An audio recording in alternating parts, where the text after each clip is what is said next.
irmãos, assentados como estamos, abramos a palavra do Senhor. Na segunda carta de Paulo a Timóteo, capítulo 3, verso 14 a 17. A todos os irmãos aqui presentes, a paz do Senhor. Aos que nos acompanham, seja Deus gracioso para contigo e te abençoe. Deus muito te favoreça em nome de Jesus. Assentados como estamos, meus irmãos. 2 Timóteo, capítulo 3, verso 14 a 17. Está escrito assim, segunda carta de Paulo ao jovem Timóteo, capítulo 3, verso 14 a 17.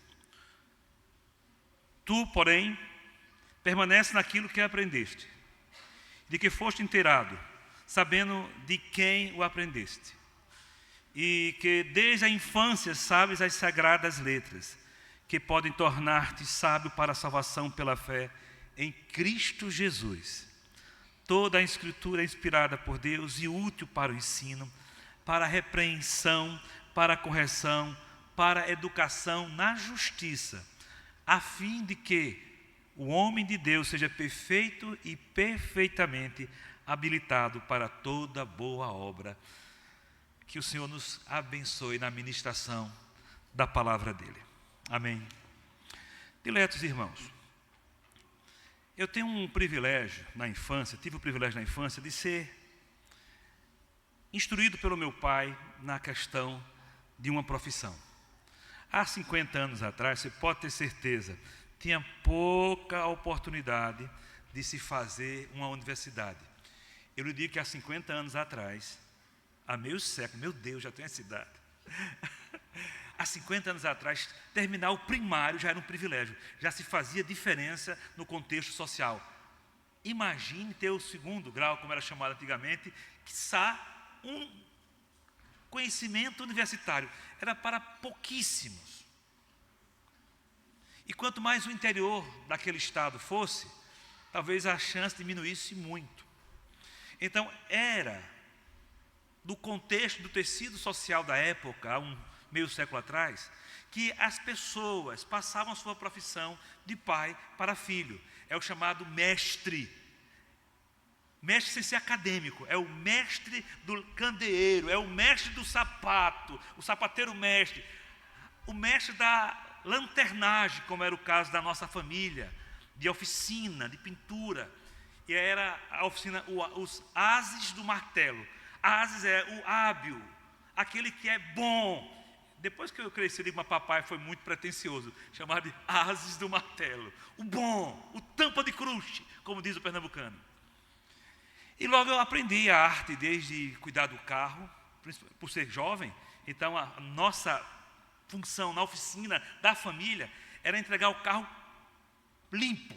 Depois de todo o pó de massa plástica seja tirado, toda a tinta pulverizada, era função minha e dos outros limpar o carro com solvente, limpar os detalhes. E olhe, naquela época também não havia tanto material de qualidade como se tem hoje. Muitas vezes a gente passava pensando que estava limpando, estava sujando. Eu digo, meu Deus. Mas o carro saía revitalizado. O carro saía com a nova aparência. Meus irmãos, aos 32 anos de ministério, eu queria que fosse revitalizar a igreja, fosse apenas uma questão de trabalho humano. Eu queria que fosse apenas uma questão de metodologia. E olha que tem igrejas que tem essa ideia de métodos, metodologias. Igreja fulano de tal, igreja metodista. Se eu fizer 7 campanhas de oração, eu garanto que vai ter bênção. Os métodos. Eu queria acreditar que é o método humano que revitaliza a igreja. Já andei por esse caminho. Ela enche, ela frequenta-se, ela é conhecida, mas apenas pelas questões da apresentação de métodos. A revitalização da igreja, ela só passa pelo Espírito Santo. É o Espírito Santo que revitaliza. Eu até tenho dificuldade de usar a expressão para a igreja de Cristo de revitalizar, porque ela é viva, ela é do Senhor. Sabe, eu tenho dificuldade de dizer que a igreja, eu posso dizer que essa comunidade, a qual pastoreio, talvez necessite de um derramar de Deus maior, de uma chacoalhada, Deus chacoalhar assim, acorda povo de Deus, aqui. Mas a igreja do Senhor é viva em todo canto. Eu tenho dificuldade de dizer assim, aviva, Senhor, tua igreja. Ela é viva, meus irmãos. Não há 1 milímetro da ausência do Espírito Santo na igreja do Senhor. Agora, em comunidades, em regiões, eu digo, Senhor, a situação está periclitante, vazia. Aviva a tua igreja nessa região. Entenderam o corte que eu faço aqui? Vamos para o texto, meus irmãos. O texto que nós lemos nessa noite fala sobre Paulo. A carta de Paulo para o jovem Timóteo foi para estimular Timóteo. Timóteo estava precisando de acorda, Timóteo, meu jovem, você está vacilando demais. Mas cá para nós, se nós, maduros, somos balançados por decepções, imagine um jovem começando sua vida. Se nós, já maduros, somos afligidos, desestimulados, muitas vezes com situações que nos cercam, imagine quem está começando sua vida. Uma das palavras que mais sobressai nessa carta é a que se encontra pela primeira vez no capítulo 1, verso 8. Veja o que diz aí. Não te envergonhes, portanto, do testemunho de nosso Senhor, nem do seu encarcerado, que sou eu. Pelo contrário, participa comigo dos sofrimentos a favor do Evangelho, segundo o poder de Deus. Essa palavra é muito forte, envergonhar-se. Ao citar o nome da pessoa, já tenho vergonha. A ideia sendo trazida a lume já me causa estranheza. A vergonha aqui rapaz, eu não tenho nem coragem de botar a cabeça para fora de casa, quanto mais sair pregando o Evangelho. Como é que eu vou pregar este Evangelho? Timóteo estava nessa situação. Dê uma olhadinha, por favor, no verso de número 12, do mesmo capítulo, 1. E por isso eu estou sofrendo estas coisas, todavia não me envergonho, porque sei em quem tenho crido, e estou certo de que Ele é poderoso para guardar o meu depósito até aquele dia.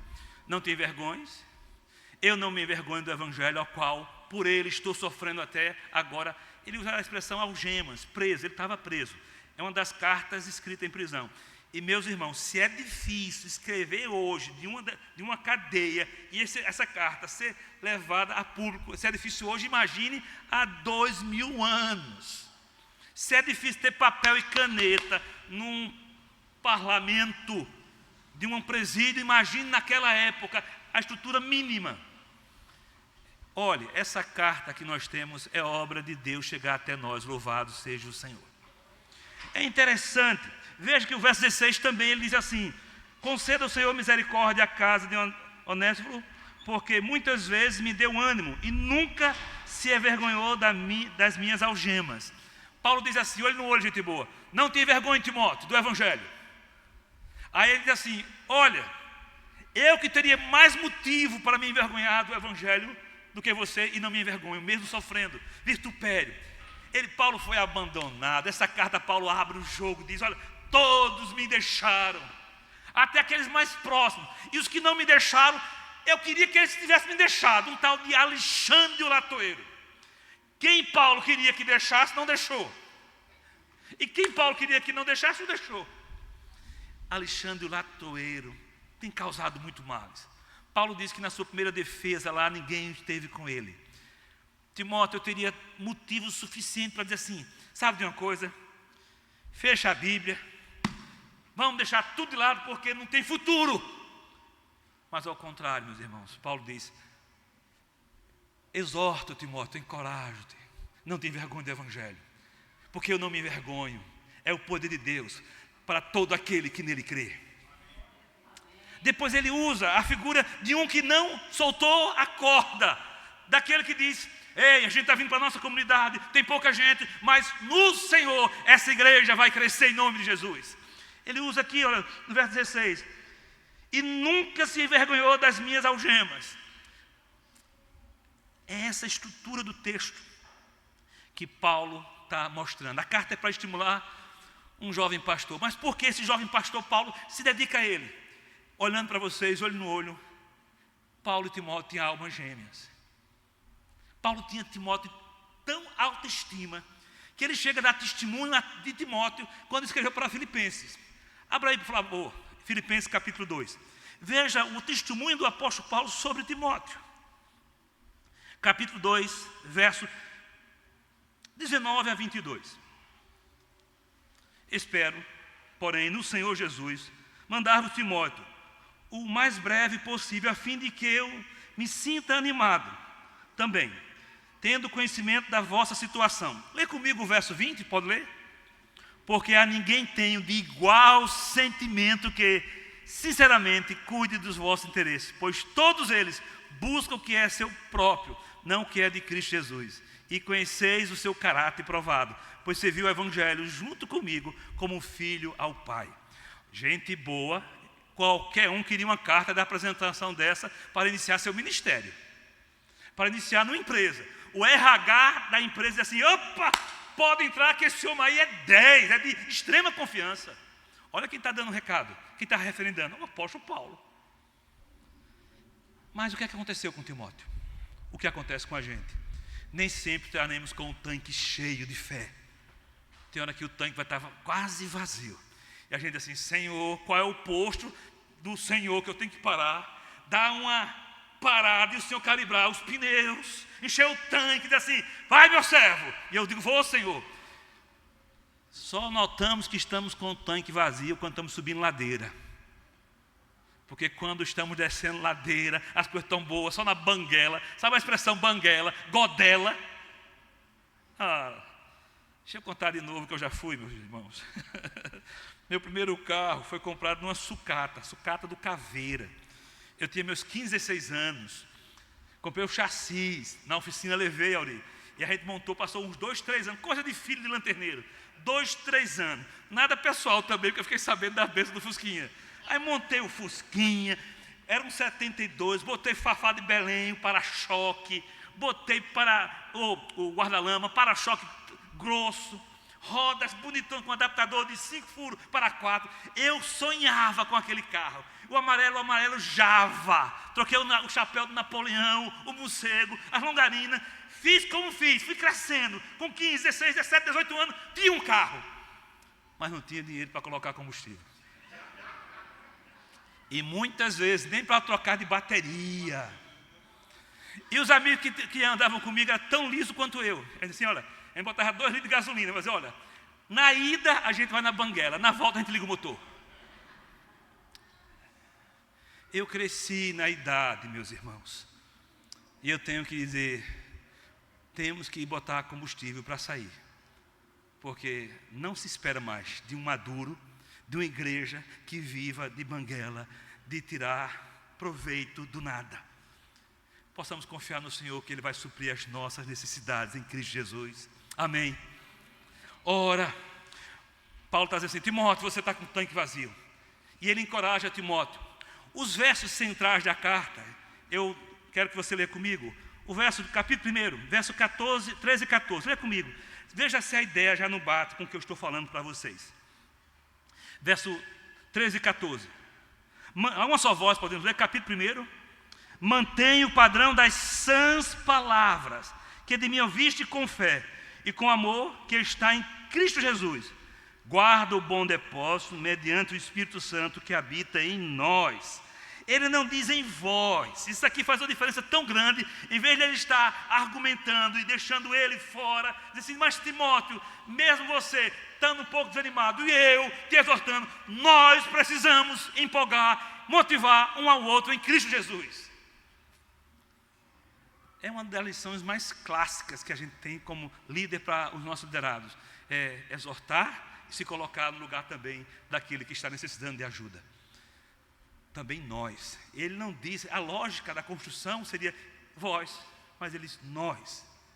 Meus irmãos, por mais que eu esteja à frente, nós precisamos empolgar um ao outro, dizendo: ser firme e corajoso, o Senhor é conosco. Precisamos estar o tempo todo revitalizando, cuidando, mas sabendo que chegaremos até certo ponto, porque a obra que vai prosseguir e de fato estimular o nosso coração a nossa alma a vir a essa igreja, a trabalhar pelo Senhor, é o Espírito Santo que vai nos empolgar, que vai dar força a gente. Mas a minha indagação é essa: a mensagem que revitaliza a igreja, a mensagem nós sabemos qual é o Evangelho. Volta para o capítulo 3, por favor, e vê agora o verso 15. E que desde a infância sabes as sagradas letras que podem tornar-te sábio para a salvação pela fé em Cristo Jesus. A mensagem que revitaliza a igreja é a mensagem do Evangelho. Evangelho é poder de Deus, Evangelho é poder, Evangelho é a pessoa de Jesus Cristo. Eu não posso pensar o Evangelho como uma peça intelectual. Eu não posso pensar o Evangelho como os 3 comuns e um que não é tão comum, é sinótico. Eu não posso ficar pensando apenas nessa estrutura acadêmica, literária. Eu tenho que dizer a vocês e viver que o Evangelho é poder. O Evangelho é a presença de Deus no nosso meio. A igreja tem que entender que não é apenas uma visão, uma carga de conhecimento que não reflete em poder no nosso meio. Que haja no nosso meio o Evangelho, o poder de Deus em Cristo Jesus. Está alguém enfermo? O Evangelho está no nosso meio. Por isso que vamos chamar os nossos irmãos para orarem um pelo outro. Porque se o Evangelho não tivesse no nosso meio, a gente nem se encarregava de orar. A gente assim, manda para o Mater, manda para o Alfredo Gugel. Citei 2 hospitais, um público e um particular. Você que é de fora. Se a gente não tivesse a noção e a fé de que é o Evangelho, que é o poder de Deus, está alguém possesso? Não, manda para o João Machado, que é hospital psiquiátrico. Dá um sossego a leão. Ele sai aqui todo amarrado numa camisa de força, resolvemos o problema. Não, o Evangelho está no nosso meio e dizemos: em nome de Jesus, está repreendido Satanás. Quando é obra de Satanás, nós não seremos tímidos como igreja viva a repreender a obra de Satanás, nem pedir a Deus por cura aos enfermos, nem tampouco iremos economizar nosso tempo, nosso recurso para ir à frente e evangelizar e chamar os eleitos de Deus em nome de Jesus. Meus irmãos, não é função primária nossa encher a igreja, não, já está fora disso há muito tempo. A minha função, o meu chamado é para pregar o Evangelho aos todos aqueles que o Senhor tem preparado para a eternidade. Meu querido, tem alegria maior? E os pastores e quem vive nessa toada, você que já passou por isso, vai passar com novas experiências de pregar o Evangelho. E a pessoa depois diz assim: ei, se encontra num culto aí em comunidades diferentes, assim: eu quero agradecer a você, porque Deus te usou para me chamar das trevas para a luz. Que possamos ser instrumentos de Deus, da proclamação do Evangelho, e que a igreja presbiteriana do Pirangi seja uma igreja cada vez mais viva, e que possamos entender que ninguém vai para o inferno, ninguém vai para o céu, se não foi determinado por Deus, e só Deus sabe. Mas Ele diz assim: vocês do Pirangi são chamados para atrair, convidar, alertar, notificar, cientificar todo aquele. Mesmo sem vocês saberem, notifiquem, falem do Evangelho. Porque quanto mais falarmos deste Evangelho, mais a igreja é viva, é relevante, ela é impactante. Uma igreja viva e impactante como a nossa vai responder à sociedade as suas perguntas atuais.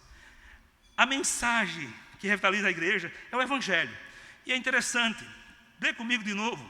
Toda a Escritura é inspirada por Deus e útil para o ensino, para a repreensão, para a correção, para a educação, na justiça.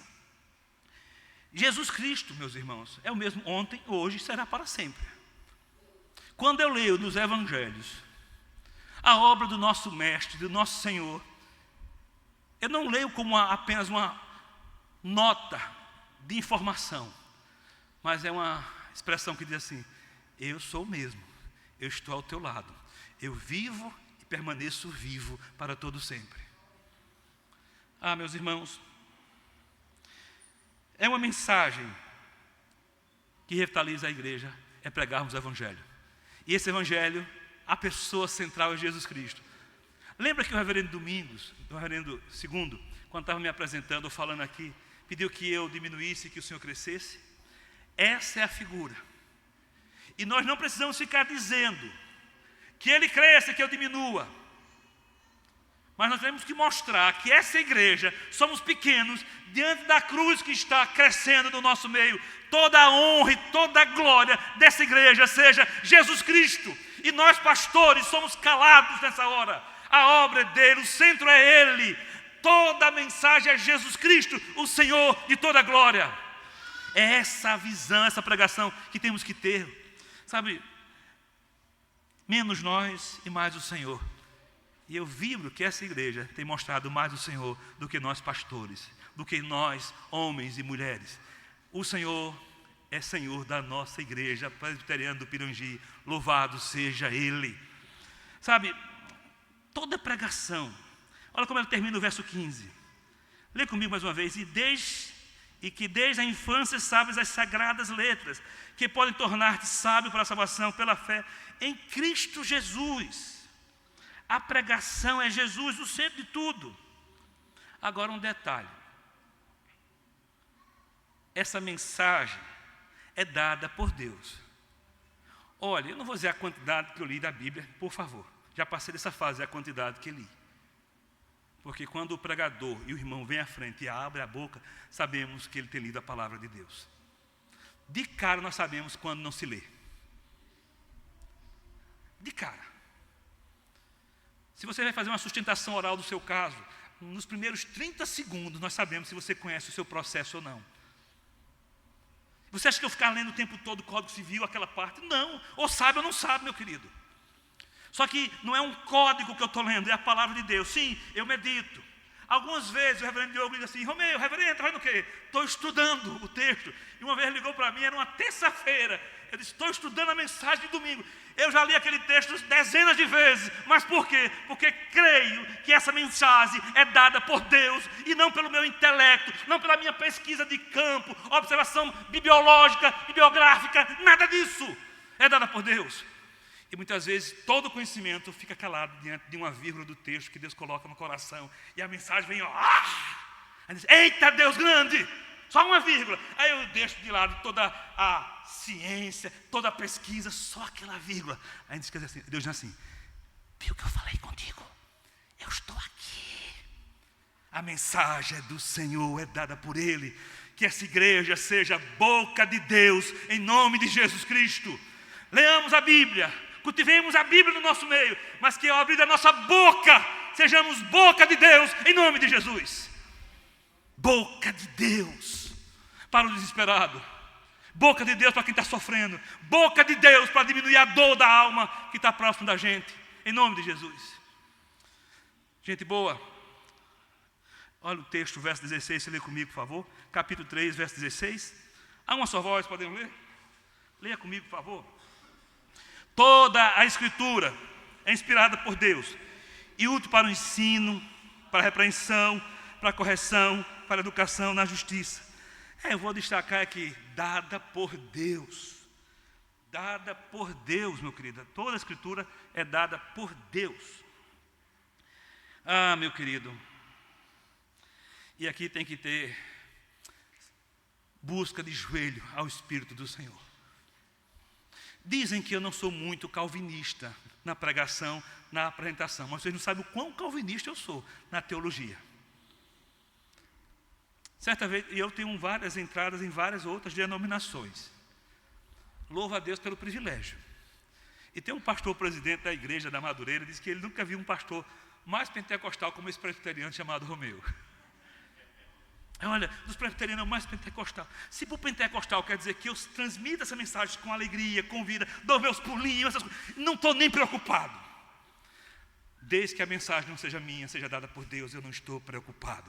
Porque muitos têm sua mensagem acadêmica, fria, e sermão morto, mata mesmo. E a gente vê mais a apresentação da pessoa do que a mensagem. Esqueça do que eu falo, de mim mesmo, mas nunca esqueça da palavra que foi dada para a nossa edificação. Louvado seja Deus.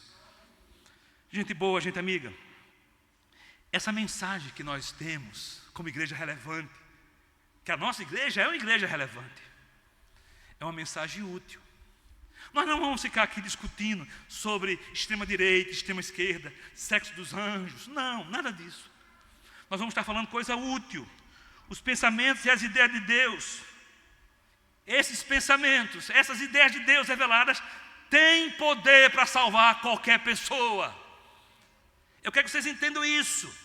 Uma igreja viva como a nossa, jamais pode baixar a ideia de assim, mas não tem jeito, fala fulano de tal. Tem jeito, porque aonde abundou o pecado, superabundou a graça de Deus. Tem jeito, pode vir aqui o lugar do arrependimento. Que possamos ter essa mensagem o tempo todo, gente boa, gente amiga. Sabe, a palavra tem poder de conectar toda pessoa a Deus. Em breve, nós pastores, e vocês estão aqui, virão novas pessoas conectadas, porque uma igreja viva só pode fazer uma coisa, gerar vida. Nunca vi um defunto gerar vida. E olha que eu estudei a tanatologia. Há uns 20 anos eu tive que fazer esse curso da tanatologia pelo curso de Direito, ver o estado cadavérico, qual é a evolução do cadáver, o que é que vem primeiro, quais são as moscas, as larvas, quais são as curvas do sangue, onde vai estar tudo certinho. 1 hora, 4 horas, 6 horas, 2 dias, sabemos tudo isso direitinho. Nossa igreja não fede, ela é viva, porque o Senhor é o nosso Pai, que tem derramado palavras ao nosso coração. Nós nunca vamos gerar morte, vamos gerar vida, porque a palavra de Deus é viva no nosso meio. Há esperança para você.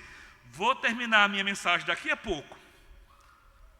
E vou convidar você, que está passando algum problema, para orar. E vamos orar por você. Atrevidos na cruz do Calvário. Crendo de que não é apenas uma informação, mas é uma conexão entre nós que falamos e ouvimos, com aquele que está dizendo, eu estou aqui, eu estou nesse jogo, eu estou nessa bancada. O Senhor está no nosso meio. Deixa eu lembrar uma expressão que eu gosto de dizer aqui e acolá. Há uns 30 anos, eu estou muito saudoso, conheci uma pessoa chamada Valdir, casado com a Wanda, filha do presbítero Matos. Esse casal querido dava muito palestras, encontro de casais. E uma das expressões que Valdir falava era a seguinte, quando ele queria dizer, eu acredito. Era a seguinte, pastor Romeu, se Deus está nessa, eu estou. Porque se Deus está, até rabo de foguete é transporte. Eu dizia, rapaz, isso é boa. Não sei o modus operandi, mas quando Deus está, não tem como convencioná-lo. Ele faz como Ele quer. Ele derruba os valentes aqui presentes. Ele tira os estereotipos da gente e diz, eu faço o que eu quero. Eu sou o teu Deus, queira você ou não. E a gente reconhece que Ele é Senhor. Amém? Quando Ele está, e o Senhor está nessa igreja presbiteriana do Pirangi, venha conhecer, venha conviver com a gente. Você vai ver que somos tão pecadores como você. Mas você não vai encontrar nem no pastor, nem na equipe pastoral, ninguém difamando você. Ninguém dizendo que teu filho não presta, tua filha não presta. Nós não teremos essa ideia, esse condão, porque todos nós somos pecadores. E se depender de mim, nunca usarei, nunca vou usar o púlpito para dizer mancha de ninguém. Mas vou dizer que a graça limpa, perdoa, restaura qualquer mancha, em nome de Jesus. Vou falar menos de Moisés, vou falar menos dos 10 mandamentos, vou falar mais do perdão que há para todo aquele que quebrar qualquer mandamento. É o Evangelho, é a graça, é a misericórdia, é a bondade, é Deus soprando vida a quem está morto. É aqui, essa é a igreja que o Senhor nos colocou, e é a igreja que o Senhor está nos chamando para cada vez mais chamar, convocar, alertar demais ao nosso redor. Amém, meus irmãos? Gente boa, gente amiga, dá uma olhadinha, por favor, ainda no verso de número 16. Pode ler comigo com a sua voz? Toda a Escritura é inspirada por Deus, foi dada por Deus, e útil para o ensino, para a repreensão, para a correção, para a educação na justiça. Sabe, é uma mensagem que transforma, é uma mensagem transformadora de vidas. O Evangelho transforma. O Evangelho transforma as nossas vidas. Sabe, quando diz que ela é útil para o ensino, para a repreensão, para a correção, para a educação na justiça, significa que ela é própria para tudo isso. E tudo isso envolve comportamento externos e comportamentos e pensamentos secretos. Enquanto nós observamos os teus pensamentos, as tuas manifestações externas, o Senhor sabe não apenas o que você faz externamente, mas a motivação. O Senhor conhece a motivação, aquilo que é secreto, e que muitas vezes nem nós sabemos a nossa própria motivação, mas o Senhor sabe a origem da motivação. Certa vez, os boys lá de casa, quando era boy mesmo, estava tão bem na mensagem, papai, o Senhor não tinha colocado a gente no meio ainda. Chegaram os boys para me testar, porque eles testam, até hoje nos testam. Pai, eu digo, fala, brother. Fala, Guel. Estou a fim de fazer uma homenagem ao Senhor. Eu digo, opa, que homenagem? Queremos colocar uma tatuagem no nosso corpo. Eu digo, qual a motivação? Não, porque a gente quer lembrar o Senhor eternamente. Eu digo, quer ser? Então, junta os três e forme um elefante na costa dos três. Vamos me lembrar bem, nada contra tatuagem, cada um é livre, não é pecado, digo na minha cabeça. Agora lá em casa, quando era jovem, se quiser fazer, faça agora, você é grande. Assuma suas broncas sociais. Entenderam? Mas eram pequenos. Na casa do Senhor, olho no olho, gente boa, gente amiga, a nossa motivação não é ninguém ser homenageado pelo outro. Olha para cá, aqui é a nossa motivação. Ele, somente Ele, a glória é dEle, Ele é útil para nós enquanto formos servos dEle. Deixe de adorar, deixe de ser relevante para Ele, deixe de estar na igreja dEle, você vai sentir o peso da mão da ira de Deus. Agora esteja nele, você vai encontrar a mesma mão que é pesada, suave, colocando algumas coisas assim, Senhor, como é que tu é tão poderoso, me trata com tanto mimo. O Evangelho nos acalenta, dizendo, poderíamos estar destruídos. O Evangelho diz, mas eu te pego pela mão, te amo e te perdoo, filho amado. Esse é o lugar que você precisa conhecer, Igreja Presbiteriana do Pirangi. Venha conhecer, aqui se prega o Evangelho, se vive o Evangelho. Ah, mas tem pessoas que mentem. Ah, onde não tem, meu querido? Quer não mentir, morra. Mas no dia da ressurreição saberei se você foi ou não para o inferno. Porque eu vou mandar um fax de lá diz assim, fulano está aí porque aqui no céu não vê ainda. Brincadeira à parte. É céu ou inferno, já aqui. Depende se você abraçou ou não o Evangelho. Eu quero te convidar para conhecer um pouco desse céu já aqui na terra, por meio da Igreja Presbiteriana do Pirangi. Vamos terminar? Verso 17, você pode ler comigo uma só voz?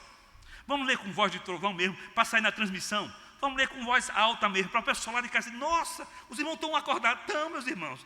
Aqui a gente só toma remédio controlado depois das 9. Tá certo? Vamos lá. Verso 17, é uma só voz. A fim de que o homem de Deus seja perfeito e perfeitamente habilitado. É uma mensagem que capacita a gente. É uma mensagem que nos corrige. A palavra aqui é correção mesmo. Capacidade, perfeição. No caso aqui é... Imagine, eu nunca tive... Até hoje, meu Deus, por favor, não seja de hoje em diante. Mas até hoje eu não sei o que é um osso quebrado. Eu não sei o que é um osso quebrado. E olha que eu sou traquino, fui traquino. Até hoje eu não caí do cavalo porque eu tenho medo do cavalo assim, calma.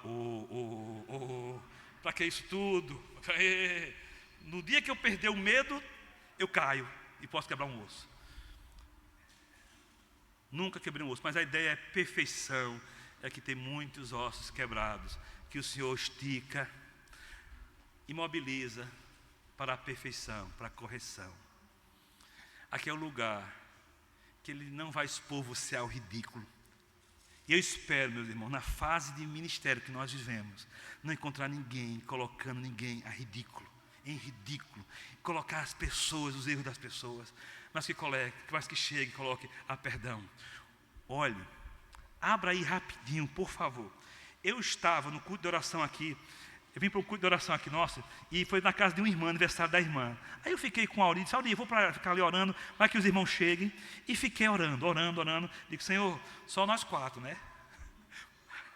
E ficamos. Eu me lembro que eu li essa carta de joelho, na igreja, no culto de oração nosso aqui, no local do nosso culto. Aí eu disse para o reverendo Diogo, olha que texto, eu já li tantas vezes isso aqui, não tinha enxergado isso ainda. Capítulo 3, de Colossenses, verso 25. Olha o que diz. Pois aquele que faz injustiça receberá em troco a injustiça feita, e nisto não há acepção de pessoas. Você pode ser pastor, falar em línguas, crentão, presidente de presbitério, de síndico, Supremo Concílio, dizer que teu filho não vale nada e sai difamando, casando de injustiça. Pode ter certeza, se faltou o evangelho que te cobrará dizendo: cadê a tua misericórdia? Cadê eu nesse meio? Vou ler para vocês. E alguns pagarão isso aqui. Não é maldição hereditária, é que ninguém escapa do reto juiz. Isso não há acepção de pessoa. É aqui o lugar que você aprende a ser menos sujo. É na casa do Senhor.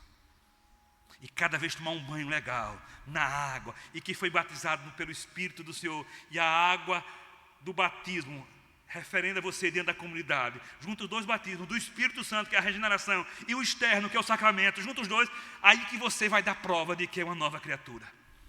Mas se você diz que foi batizado pelo Espírito Santo regenerado, foi batizado diante da comunidade, e é um difamador, uma pessoa que começa a criar injustiça, e muitas injustiças têm a sua base verdade, mas quando se sobe o prédio, o andar, a gente vê a injustiça.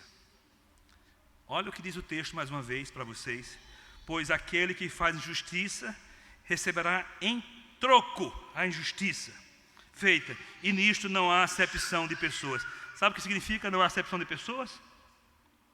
Significa que é crente ou ateu, seja qual for o comportamento, fez injustiça, o Senhor vai cobrar.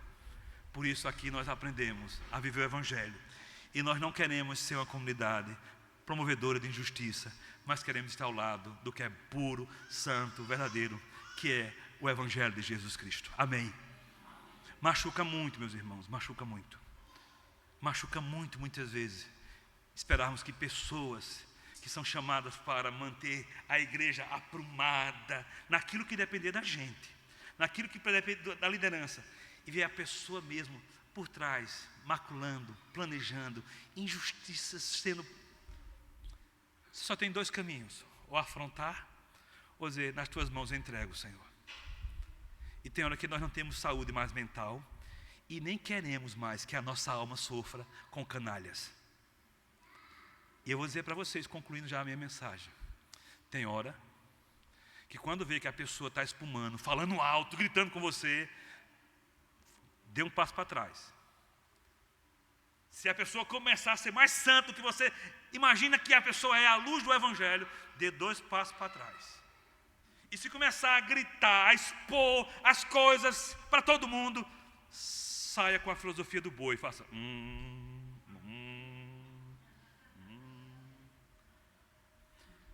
Não vale a pena. Agora uma coisa eu sei: você pode sair de uma igreja, ser destronado de algumas coisas, ir para debaixo de um pé de joá, mas não perdeu o poder de Deus na sua vida. Aqui é a igreja que o Senhor nos chamou para viver o poder dele, em nome de Jesus. Nós não teremos preconceito de ninguém, porque todos são pecadores à luz do Evangelho. Venha, aqui é lugar para você sentar conosco e ouvir o Evangelho. Não estou nem preocupado com o seu estilo de vida, a sua vida, porque você corre um sério risco de ser invadido pela bondade de Deus no teu coração e viver teu estilo de vida, agora ladeado com o amparo do Evangelho, dizendo: e aí, não é mais manso e suave meu jugo? Que Deus revitalize a nossa comunidade, em nome de Jesus. Esse som que eu gosto de ver as crianças brincando, que o nosso pátio, ainda esse ano, ainda tem umas 30, 40 crianças brincando aí. Que a gente vê as crianças assim: papai, vovô, o meu joelho está arranhado. Eu digo: eu tenho um metolato para você.